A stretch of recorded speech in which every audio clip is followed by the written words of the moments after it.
I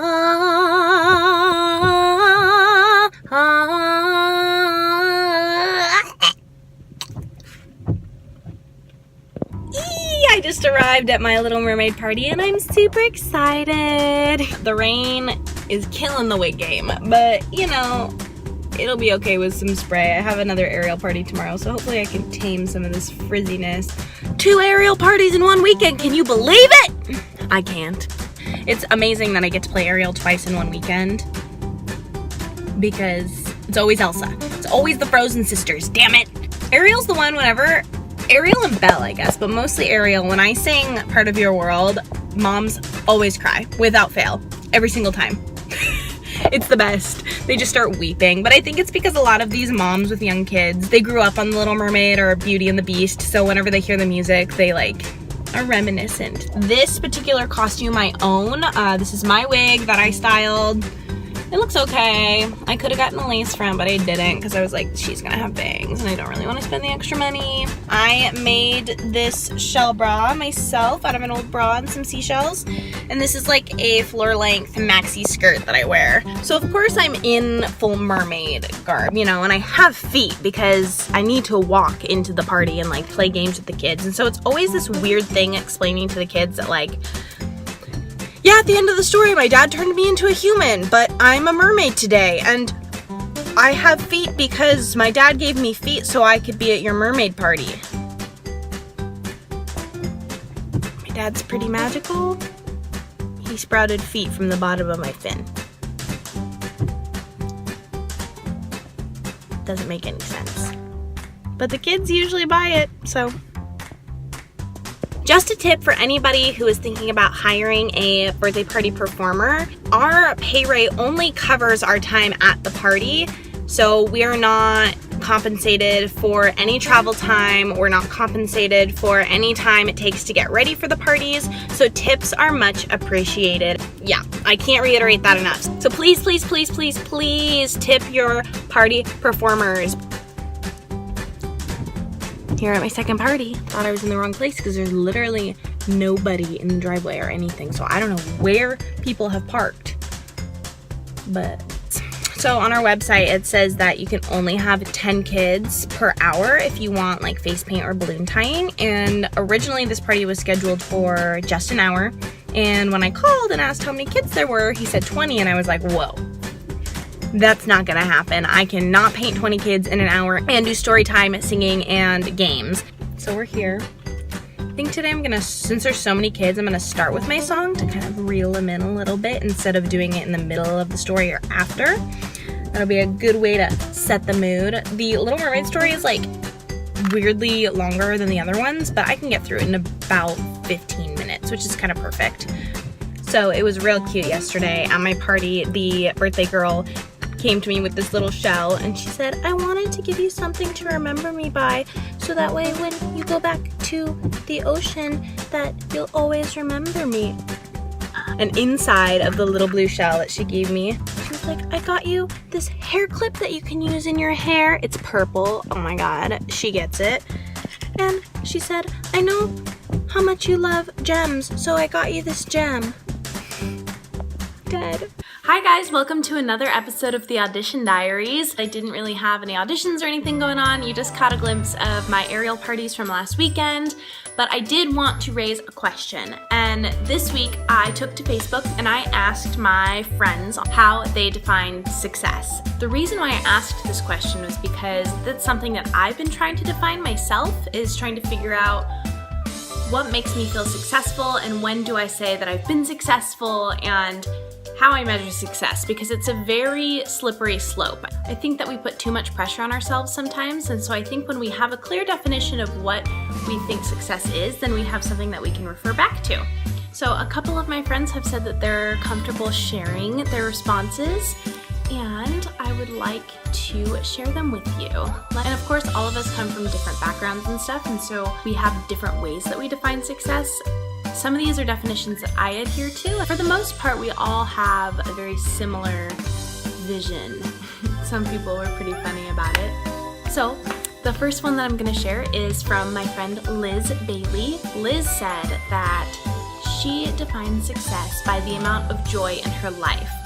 She said that if what she's doing brings her joy, then she's succeeded. Yeah, I would agree with that, Liz. I think that joy is a really great way to measure your success. If you are joyful, then you're in a good position to put out good work and to be kind to others, and you're able to take a step back and say, yeah, I'm really happy right now. And that is successful. Being happy is a really good goal when it comes to measuring your success. So my friend Benjamin Usher, he and I had a little bit of an exchange on this Facebook feed, because originally he said that he measures success by how many people consider him competition and how many of his friends are seeing their goals through. Totally understood where he was coming from, but I had an issue with the competition part. And what I said in response is that I think it's lovely that he wants to see his friends soar. However, I would like to ask what he meant by competition. And I think this might be because of my perspective as a woman. In girl world, we're very pinned against each other all the time, and it's something that I really hate about like female dynamic, is that we often feel that we have to compete with one another, and I really try to not compare myself to others, and I really try to keep the competitive aspect of theater out of things because I don't think it really helps anyone. So I asked him, I said, competitiveness brings negative thoughts to my mind, and it often prevents me from celebrating the success of others. I tend to try to keep my focus off of things I can't control, like who finds me competition or not. He rephrased himself and he said maybe competition isn't the best word, but he did say that he recently had a choreographer tell him that you should always have someone who pushes you to improve. So what Ben meant by people finding him competitive was not necessarily competition, but people who looked up to him and said, you know what, Ben works really hard. I want to work hard just like Ben. So more of inspiration, I think, is what he meant.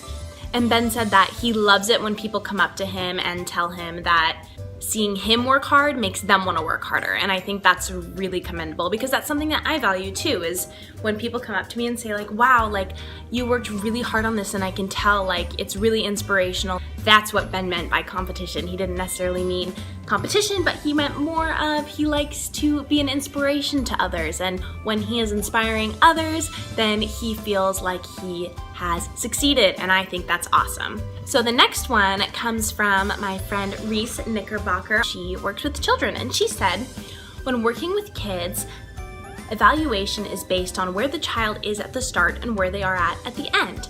I try to look at it as individually as possible instead of assuming all kids need to be at the same level to get to a certain point in the same amount of time. I think it has to be based on what they strive for themselves. A child isn't a failure. If they don't find success in a certain area, it means their drive and ambitions are focused and meant for a different path. If we force people to be at the same standard, they will never feel enough. I think Reese put this comment on this feed because Reese wants to bring up the point that all of us find success in different ways, and all of us are meant for a different path. Just like when you're working with kids, not all kids love sports, not all kids love theater, not all kids love math and science, not all kids love to read. Kids and people all come from different backgrounds, and so it's important to remember that we all define success in different ways and that we can't judge each other based off of that. That's why when I responded to Ben, I made sure to make it more of a question, because I wanted to understand what he meant by competitiveness, and it turns out that we were on the same page, and that being inspiring is the way that we want to live our lives.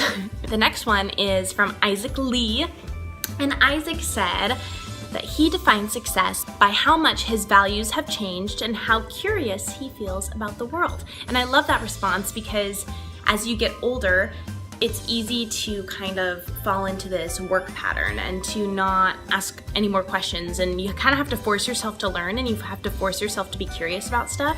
And so I think that's a really good goal that Isaac has, and a really good goal for success that he has, is that he wants to constantly be learning, gaining more knowledge to not only become a better person, but to be wiser. I think that's awesome.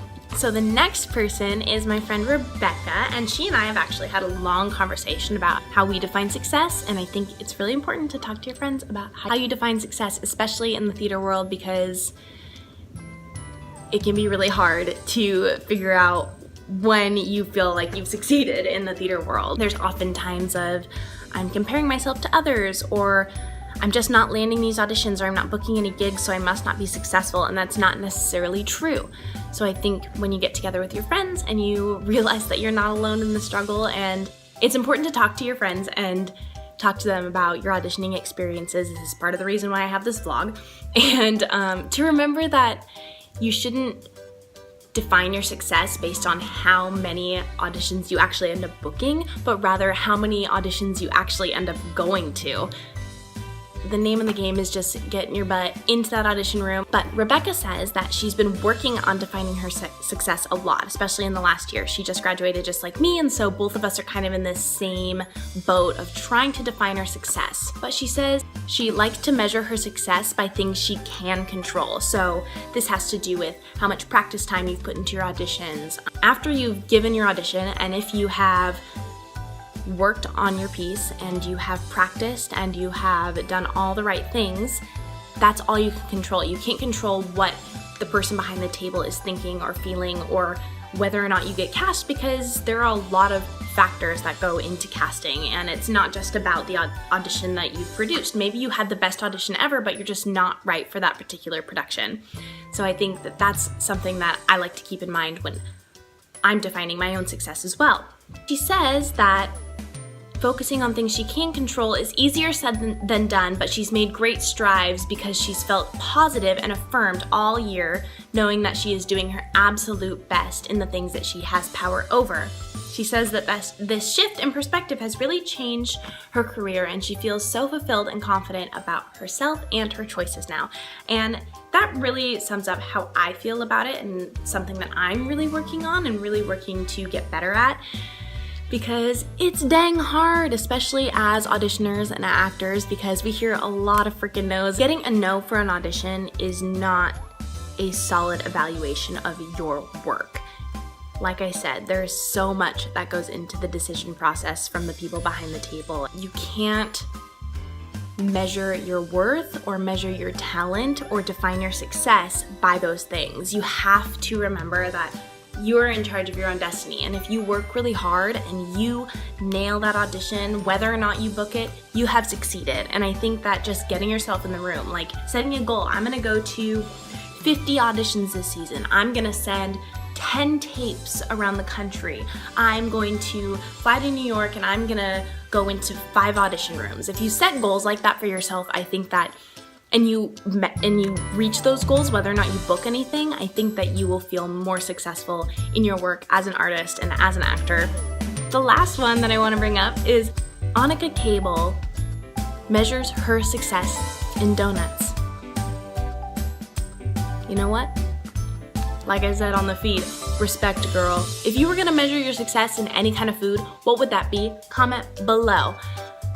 I think I would measure my success chicken nuggets. But I want to thank everybody who commented, and if you didn't get a shout out in this video, I'm sorry, but you didn't comment back to give me permission. Remember to like, comment, subscribe, click that little bell button so that you get a notification every time I post a video. You know the drill. Keep being successful out there, you guys. You're inspiring to me, and I hope that those of you who are still trying to define success, that you've found some insight from this video. Okay guys, well, have a good rest of your week. Love you to bits. I'm gonna try to figure out what I'm gonna do next week.